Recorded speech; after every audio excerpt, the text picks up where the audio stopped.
Hello everyone. మనం ఇప్పుడు ఎస్ఏపిఈకి సంబంధించి మెరిట్ లిస్ట్ ప్రిపరేషన్ ఏ విధంగా జరుగుతుంది, అది పర్టికులర్గా ఎస్ఏపిఈ లేదా పిఈటి పీడీ వాళ్ళు ఈ మెరిట్ లిస్ట్ ప్రిపరేషన్ గురించి ఎందుకు తెలుసుకోవాలి అనే దాని గురించి డిస్కస్ చేస్తాము. ఫస్ట్ మనం ఈ ఎస్ఏపిఈ వాళ్ళు డేట్ ఆఫ్ బర్త్ అనేది వాళ్ళ యొక్క మెరిట్ లిస్ట్లో కీ రోల్ ప్లే చేస్తుంది. దానికి గల కారణాలు డిస్కస్ చేద్దాం. ఫస్ట్, ఇప్పుడు ఎస్ఏపిఈ కానీ పిఈటి కానీ అండ్ పీడీ కానీ ఈ మూడింటికి ఒకే రోజు ఒకే సెషన్లో ఎగ్జామ్ అనేది కండక్ట్ చేయడం జరిగింది. సో వీళ్ళకి నార్మలైజేషన్ ఎఫెక్ట్ అనేది వీళ్ళకు ఉండదు. రెండు, వీళ్ళ యొక్క స్కోర్ అనేది ఇంకా డెసిమల్స్ అనేవి ఎక్కువ ప్రభావితం కావు. వస్తే హాఫ్ వస్తుంది లేదా ఫుల్ మార్క్ వస్తుంది. సో దానివల్ల ఎక్కువ మందికి ఒకే రకమైన స్కోరు, ఫర్ ఎగ్జాంపుల్ 74 లేదా 74.5 74.5 ఈ విధంగా రావడానికి ఎక్కువ అవకాశం ఉంటుంది. మరి అలాంటి సందర్భంలో ఈ ప్రిపరేషన్ అనేది మెరిట్ లిస్ట్ ప్రిపరేషన్ ఏ విధంగా జరుగుతుంది అని చూస్తే మనకి నోటిఫికేషన్లో క్లియర్గా మెన్షన్ చేయడం జరిగింది. ఫస్ట్ది ఏంటంటే, ఎవరికైనా ఈక్వల్ స్కోర్స్ వచ్చినప్పుడు ఫస్ట్ డేట్ ఆఫ్ బర్త్ని క్రైటీరియాగా తీసుకుంటారు. డేట్ ఆఫ్ బర్త్ అంటే ఇక్కడ ఎల్డర్ పర్సన్ అంటే ఎవరికైతే ఎక్కువ ఏజ్ ఉంటుందో వాళ్ళకి మంచి ర్యాంక్ని అంటే హయ్యర్ ర్యాంక్ని గుడ్ ర్యాంక్ని అలాట్ చేయడం జరుగుతుంది. ఫర్ ఎగ్జాంపుల్, ఒక వ్యక్తి 1/1/1991 మరో వ్యక్తి 2/1/1991 డేట్ ఆఫ్ బర్త్ కలిగి ఉంటే వీళ్ళిద్దరికీ 74 మార్క్స్ వచ్చాయి. ఇప్పుడు ఇందులో పెద్దవారు అంటే ముందుగా పుట్టినవారు ఇతను కాబట్టి ఇతనికి మంచి ర్యాంక్ని అలాట్ చేయడం జరుగుతుంది.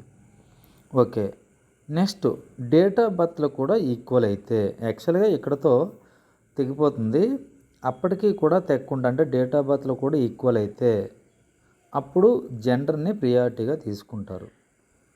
అంటే అక్కడ ఆపోజిట్ జెండర్ అయి ఉంటే, అంటే ఒకటి మేల్ జెండర్ ఇంకోటి ఫీమేల్ అయి ఉంటే అప్పుడు ఫీమేల్కి ఆ హయ్యర్ ర్యాంక్ని అంటే మంచి ర్యాంక్ని అలాట్ చేయడం జరుగుతుంది. First date of birth, second gender. Okay, ఒకవేళ date of birth same, gender same అంటే ఇక్కడ ఇద్దరు ఫీమేల్ లేదా ముగ్గురు ఫీమేల్, ఎంతమంది అయితే అంతమంది, ఎవరికైతే ఈక్వల్ స్కోర్ ఇచ్చే వాళ్ళు, లేదా మేల్ అయి ఉంటే అటువంటి సందర్భంలో ఫస్ట్ ప్రియారిటీ అనేది షెడ్యూల్ ట్రైబ్కి, నెక్స్ట్ ప్రియారిటీ షెడ్యూల్ క్యాస్ట్లోని గ్రూప్ 1కి, నెక్స్ట్ గ్రూప్ 2, గ్రూప్ 3 అంటే రీసెంట్గా కేటగిరైజేషన్ అయింది కాబట్టి ఈ ఆర్డర్ ఫాలో అవుతారు.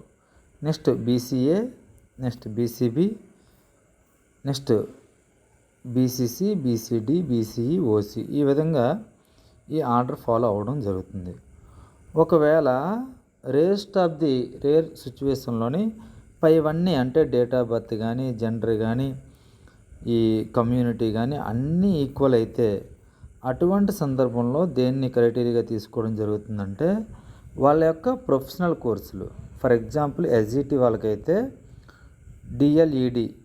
డిఎల్ఈడిని పరిగణలోకి తీసుకొని అందులో పాసింగ్ ఇయర్ వాళ్ళు ఎప్పుడైతే పాస్ అయ్యారో ఆ సర్టిఫికేట్ వాళ్ళ ఇయర్ పాసింగ్ ఇయర్ ఏదైతే ఉంటుందో దాన్ని క్రైటీరియాగా తీసుకోవడం జరుగుతుంది.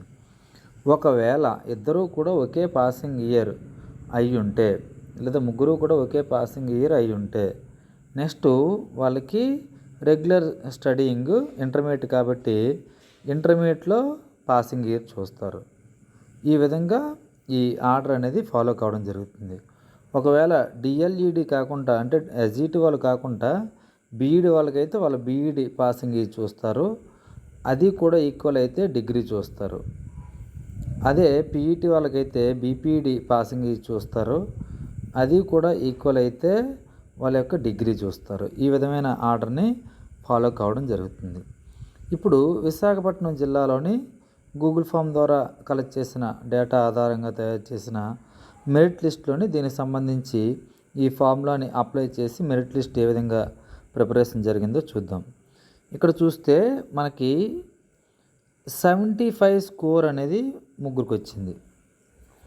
75 స్కోర్. ఇందులో ఫస్ట్ ఈ మెరిట్ లిస్ట్ ప్రిపరేషన్లో తీసుకోవాల్సింది డేట్ ఆఫ్ బర్త్ కాబట్టి ఇందులో పెద్ద ఏజ్ ఉన్న వ్యక్తికి హయ్యర్ ర్యాంక్ని కేటాయించడం జరిగింది, కె సన్యాసి నాయుడికి. నెక్స్ట్ 2000 ఇయర్ కలిగిన వ్యక్తికి అంటే Janni Timothy Babu. Next 2001 S Rajkumar. ఈ విధంగా ఈ ముగ్గురికి ఈ ర్యాంక్స్ అనేవి కేటాయించడం జరిగింది. ఇక్కడ ఇందులో డేట్ ఆఫ్ బర్త్లు వేరువేరుగా ఉన్నాయి కాబట్టి ఇంకా జెండర్ చూడవలసిన అవసరం రాలేదు. నెక్స్ట్ చూస్తే ఇదే లిస్టులోని 74.5 కూడా అదే విధంగా వచ్చాయి. 74.5 ముగ్గురికి వచ్చాయి. చూస్తే ఇందులో ఒక మేలు, ఇద్దరు ఫీమేల్. ఇక్కడ మేల్ యొక్క డేట్ ఆఫ్ బర్త్ అనేది పెద్దది కాబట్టి ర్యాంక్ అనేది కేటాయించడం జరిగింది. ఇక్కడ ఫీమేల్ చూస్తే ఇద్దరు ఫీమేలే కాబట్టి ఇందులో వీళ్ళ డేట్ ఆఫ్ బర్త్ ఆధారంగా ర్యాంకులు కేటాయించడం జరిగింది. నెక్స్ట్ చూస్తే ఈక్వల్గా ఉన్న స్కోరు 74.5 అయిపోయింది. ఇంక మ్యాక్సిమం ఇక్కడ మాత్రమే ఈక్వల్ స్కోర్ ఉంది. ఇక్కడ చూస్తే ఇద్దరు మేలే కాబట్టి డేట్ ఆఫ్ బర్త్ క్రైటీరియా తీసుకోవడం జరిగింది. ఈ విధంగా మనం ఈ పీఈటీ వాళ్ళు డెఫినెట్గా ఎవరి దగ్గర స్కోర్ కనుక్కునేటప్పుడు స్కోర్తో పాటు డేట్ ఆఫ్ బర్త్ అనేది చాలా కీలకం. అంటే చాలా ఇన్స్టిట్యూట్స్ల వాళ్ళు కానీ లేదా ఎవరైనా ఇలాంటి లిస్టులు ప్రిపేర్ చేసే వాళ్ళు జస్ట్ స్కోర్ మాత్రమే అడుగుతున్నారు. ఆ స్కోర్ కనుక్కున్నంత మాత్రాన వాళ్ళకి ఎక్కడ కట్ ఆఫ్ అనేది చెప్పలేము. డెఫినెట్గా ర్యాంక్ మాత్రమే కీ రోల్ ప్లే చేస్తుంది తప్ప మార్క్స్ అనేవి కీ రోల్ ప్లే చేయదు. అదే ఎస్జిటి లేదా అదర్ స్కూల్ అసిస్టెంట్ వాళ్ళకైతే వీళ్ళకి నార్మలైజేషన్ ఎఫెక్ట్ ఉంటుంది, అలాగే టెట్ స్కోర్ ఉంటుంది. టెట్ స్కోర్ ఉండడం వల్ల ఆటోమేటిక్గా ఆ డెసిమల్స్ అనేవి ఎఫెక్ట్ అవుతాయి. కానీ పీఈటీ వాళ్ళు డెఫినెట్గా డేట్ ఆఫ్ బర్త్ అనేది కనుక్కొని తద్వారా మాత్రమే వాళ్ళకి కట్ ఆఫ్ ర్యాంక్ మాత్రమే చూసుకోవాలి తప్ప కట్ ఆఫ్ స్కోరు వాళ్ళు చూసుకుంటే అది అన్సైంటిఫిక్ అవుతుంది. Okay, thank you.